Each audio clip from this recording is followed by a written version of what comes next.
bushra maxamuud cabdi iyo Zaynab Cusmaan Cabdalla oo 19 jir ahaa qaraabo iyo saaxiibana ahaa oo la weysnaa tan iyo subaxnimadii hore ee Sabtidii ayaa xalay goor dambe meydkooda iyo gaarigay wateenba laga helay balli ku yaala magaalada Jaska oo dhinaca koonfur galbeed kaga beegan magaalada Minneapolis ee gobolka Minnesota.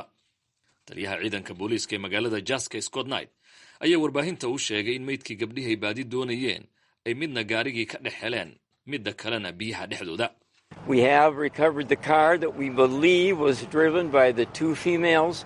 We have recovered two bodies that we believe are the missing women we had been aan rumaysanahay inay wateen labada gabdhood.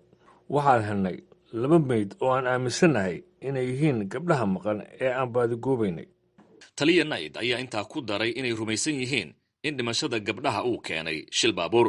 We have no reason to believe that this is nothing but a very sad tragedy, a traffic accident, and we are very sorry for all those who aan ahayn masiibo murugo leh oo shil baabuura. Aad ayaan ugu xunnahay dadka ay ka baxeen. Taliyaha ciidanka booliiska ee magaalada Jaska Scott Knight ma aanu sheegin sababta rasmiga ah ee keentay. Waxa uu ku tilmaamay shilka baabuur ee labada gabdhood ay ku nafwaayeen, balse waxa uu carabka ku dhuftay inuu socdo baaritaan lagu ogaanayo waxa keenay shilkan.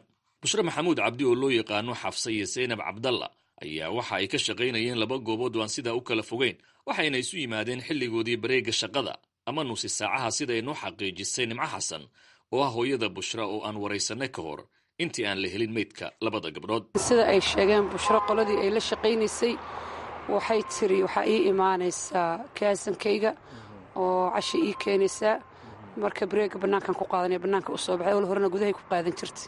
goormaad ogaateen adinku marka in ay labada gabdhood ay maqan yihiin?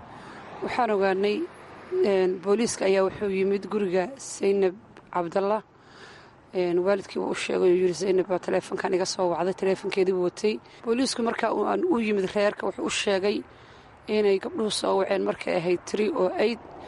booliisku reerka wuxuu u yimid almost 6 iyadoo ku dhadhowdahay. gabdhaha marka inay dhawaaqeen oo dhaheen hanala caawiyo don't touch me bay gabdhuhu lahaayeen. aad bayna u dhawaaqeen, 2 jeer bayna soo waceen. waqtigaa isagaa booliisku muuna tallaabo u soo qaadin xaggoodii, muuna soo aadin. waqti dambe oo 3 saac laga soo wareegtay iyo annaga noo yimid.